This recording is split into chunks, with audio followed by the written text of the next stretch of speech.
show. A little bit of brief history on the building. This was actually the administration building for the Spalding Manufacturing Company, that manufactured the buggies and wagons. And they used this area here, this floor here, was where their offices were at. And we have pictures showing the little fences and little areas where they worked and had their desks. And then the upstairs was their showroom. And the only obvious reason we figured why that was a showroom was it obviously would be cooler down here than it would up there. So I guess that would make sense. But in this project, we're using historical tax credit dollars. And so there's a lot of things that we have left just the way they are. The safe over in that corner being one, the fireplaces. And probably the neatest story is the glass up here. When we first got started, that was covered with plywood. And the Legion was in here for years and years. And they had pictures of old sailors and Air Force people and what have you. So we took that down to give it back to the Legion. And when we did, we found this glass up there that we didn't know we had. And it was sealed well enough that moisture had never got to it. And so we were able to, take it out, put it in a dry, secure place, and then reinstall it. And I think myself personally, that's one of the neat features. Plus, the smaller glass up around with the big windows is pretty much original. Of course, they were taken out. We've had to do some repair work on those, but we try to maintain the original look as much as possible. You'll notice maybe there's a little flaw in it or whatever, but again, we wanted to maintain it as much as original as we can without just basically destroying it. And like I say, the safe over there is another item that some people think we need a sandblasting, but sandblasting is kind of a bad word when you talk to registration people. They want you to just clean it up and leave it the way it is. If you watch the antique road shows, I'm sure you've heard all that kind of stuff over there anyway. But, those are the main features that are kind of outstanding. The ceiling is a reproduction of the original ceiling. We were able to salvage pieces of the ceiling, and a company in Canada made that for us, and so that was all reinstalled. That's all brand new up there. It looks just like what was originally in here before when it was all damaged with water for years. The atrium is kind of another focal point. Of course, that's not original, obviously, but it gives you an opportunity to really see, the brickwork and the architecture of the building. Like I said, the building itself is we're a museum, and the building itself is a museum, really. If you just look at the building and see all the character it has with it. The building over 100 years old. They, obviously put a lot of thought and planning when they built this building. This is one of the later ones that they built, this Spalding company. But does anybody have any questions or anything about the facility? Chuck, you've done an excellent job. I'd like to have Jerry give a little history of how we got here. Yeah. Jerry, why don't you go back to the founding through the process? Yeah, this actually started, I think it's about 15 years ago. Oh, forever. And it started in Ames, Iowa, with people like Dwayne Garber and Stan Ring, a professor at Iowa State University, and other people from DOT, Lowell Richardson and others, decided they ought to have a museum to preserve the role that Iowans have played in transportation history. Everything from equipment to the stories of the individuals that have played major significant roles. And they range from the Duesenberg brothers and the Duesenberg Construction Company to Clyde Martin of the Martin bomber, Jonathan Ely, the first individual to take off and land from a ship back in 1911. You go on through the history. Our role as Iowans in the development and shaping of the transportation policy for America was extremely significant, more significant than other states. So we have that sense of pride. That's what we're here about. So from that early start, we ended up trying to find a site, and we went around and talked to communities, and it was Grinnell that came up with the strongest program for having it here in Grinnell. And because of this Spalding Carriage and Buggy Works site, all on the National Register, already a piece of history. That's the good news. The bad news is it's 100 years old, and you've still got all the kinds of investments that take more than if you were starting from scratch.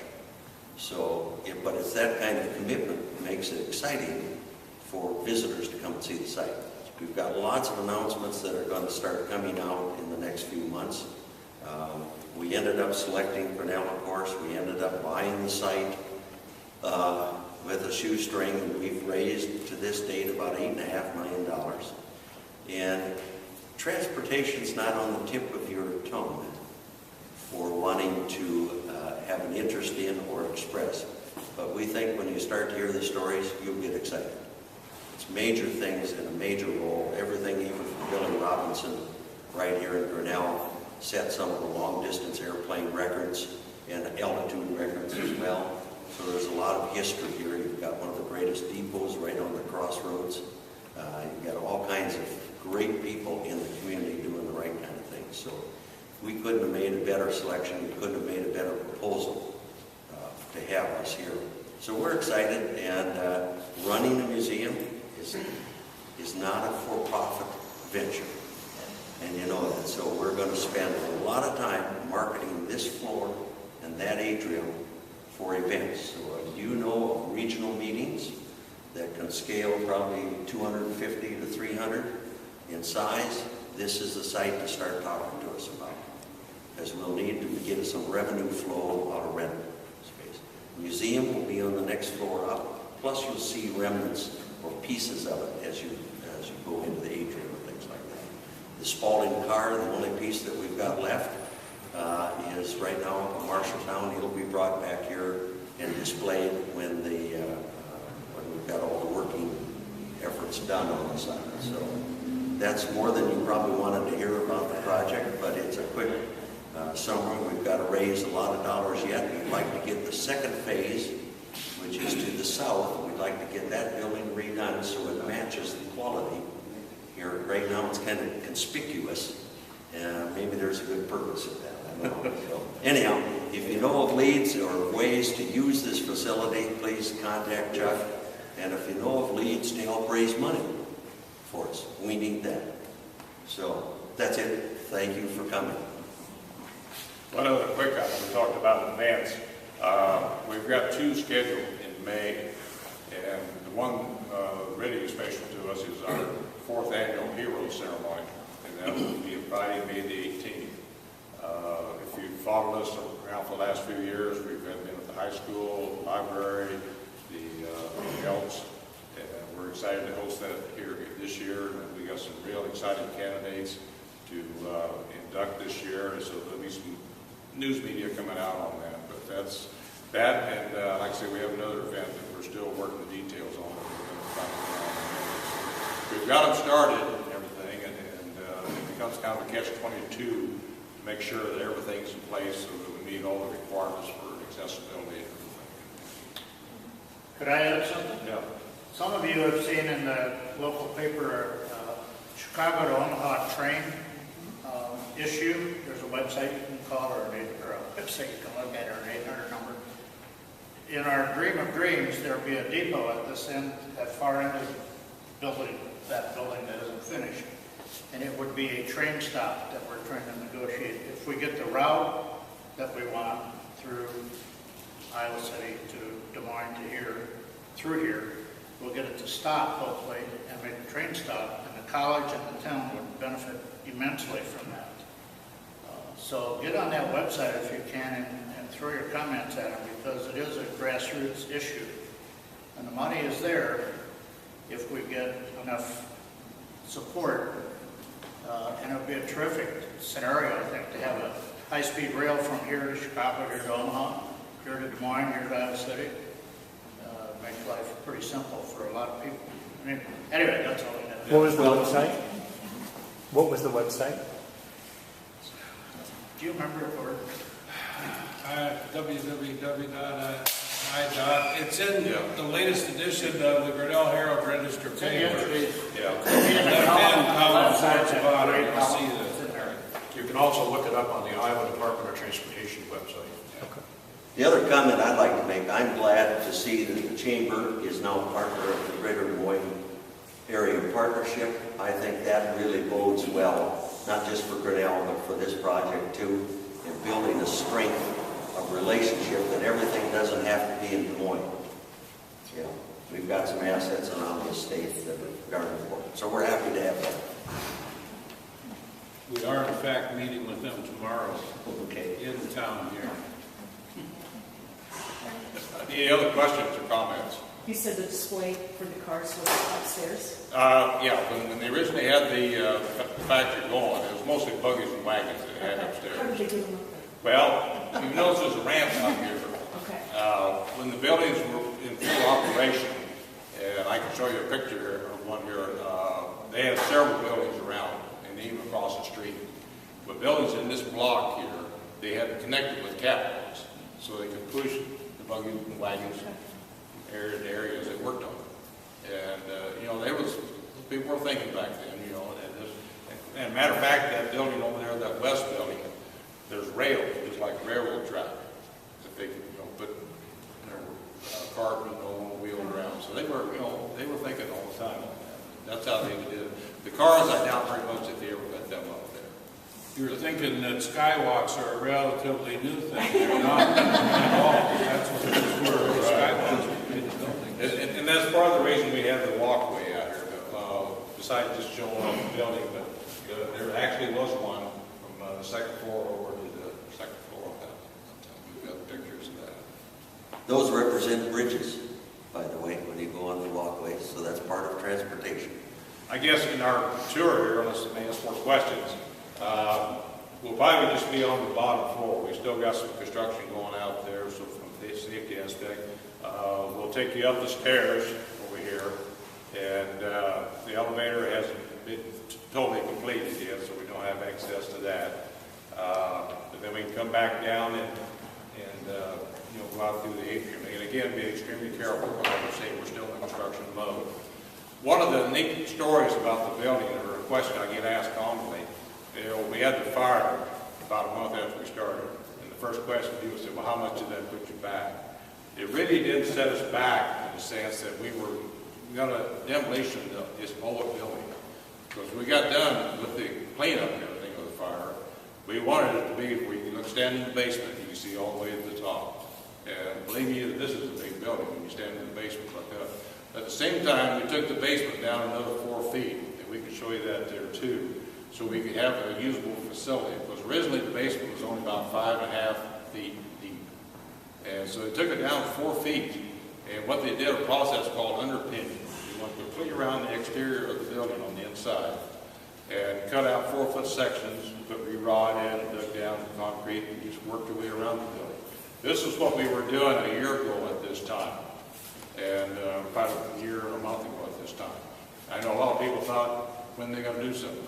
And we had a beehive activity in the basement of this building. We even had a small backhoe in here working, and about a dozen people working on this project. And every day or so, when they had some brand new load of concrete in here. So that was quite a process to get that underpinning done. That stabilized the walls, gave us a decent basement to work with. But that was when that project was completed, that's when we brought the 2 dozen donuts and everybody sat back and got that done.